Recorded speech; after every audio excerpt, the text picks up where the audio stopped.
নমস্কার বন্ধুরা, চলে এসেছি নতুন একটা ভিডিও নিয়ে। আশা করছি ভিডিওটা তোমাদের খুব ভালো লাগবে। রথের দিনটা অন্যান্য বছর আমি বাড়িতে রথের পুজো সমস্ত কিছু আয়োজন নিয়ে খুব ব্যস্ত থাকি। এই বছরটা একটু অন্যরকম করে কাটিয়েছি। মা চলে যাওয়ার পর থেকে আমি, দিদি আর বোন তিনজনে মিলে খুব চেষ্টা করেছিলাম বাড়ির সমস্ত কিছু ঠিক আগের মতো রাখার। কিন্তু বাড়ির আসল মানুষটা যখন চলে যায় কোনো কিছুই কি আর আগের মতো থাকে বলো? তাই কোনো কিছুই আর আগের মতো নেই। তাই এই বছর থেকে রথের আয়োজনটা আমরা আর করতে পারিনি।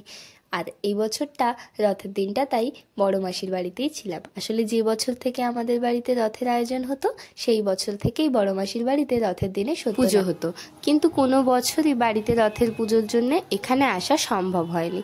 আর এই বছরটা মাসি এতবার করে আমাকে বলল যে আমি এখানে না থেকে গিয়ে আর পারলাম না। তাই পুজোর দিন সকাল সকাল ঘুম থেকে উঠে বেশ কিছু কাজকর্ম সেরে ঝটপট স্নান করে রেডি হয়ে নিয়েছিলাম। রেডি হয়ে নিয়ে চলে এসেছিলাম ঠাকুরের এখানে কিছু কাজকর্ম গুছিয়ে দিতে।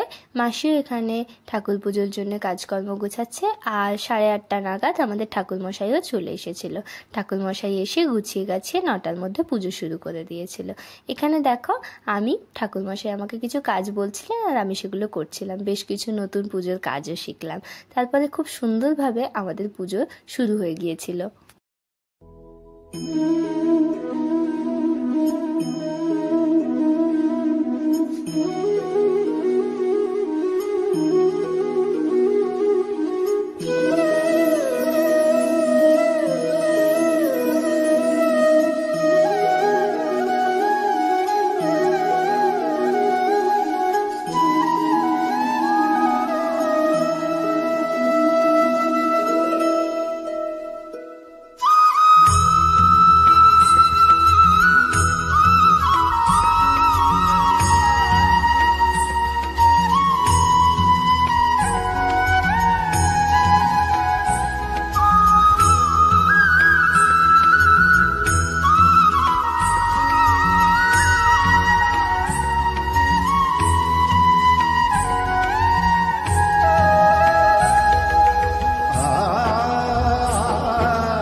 ওই দিন গুন্নু এসেছিল, তোমরা ওকে আগে আমার ব্লগে দেখোনি।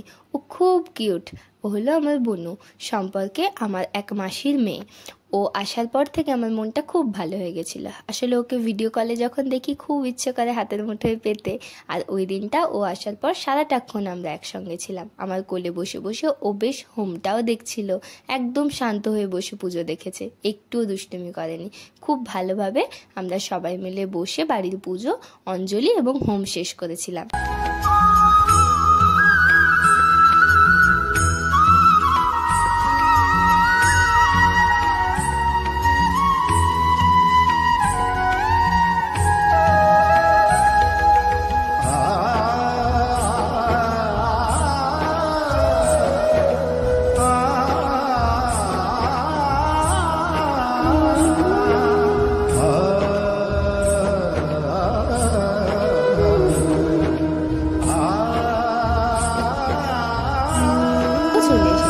এদিকে দেখো, এই দুটো পুচকেকে নিয়ে ওই দিনটা সারাটা দিন হই হই করে কেটে গেছে। তারপরে আমরা দুপুরবেলা সবাই মিলে বসে পড়েছিলাম খেতে। আজকে দুপুরের মেনুতে ছিল খিচুড়ি, পাঁচমিশালি সবজির তরকারি, বেগুনি, চাটনি, পাঁপড়। খাওয়া দাওয়াটা কিন্তু জাস্ট দারুণ হয়েছিল। আর সমস্ত রান্নাবান্নায় সব কিছু মাসি নিজের হাতে করেছিল। আগেই তো বলেছি মাসি খুব ভালো রান্না করে, তাই মাসির এইটুকুনি রান্নাবান্না করতে কোনো অসুবিধাই হয়নি। আমরা সবাই মিলে বেশ আনন্দ করে দিনটা কাটালাম। খাওয়া দাওয়া শেষ করে আমরা সবাই মিলে বসে বেশ কিছুক্ষণ গল্প করেছিলাম। তারপর দিদিরা সন্ধেবেলা চলে গিয়েছিল আর একে একে সবাই চলে গেছিল। মামামু বিকেলে একটু ঘুরতে বেরিয়েছিল। আমি আর বড় মাসি সারাদিন পর সন্ধেবেলা পুজোর সমস্ত কাজকর্ম গুছিয়েছিলাম। সারাটা দিন এভাবে একদম অন্যরকম করে কেটেছে।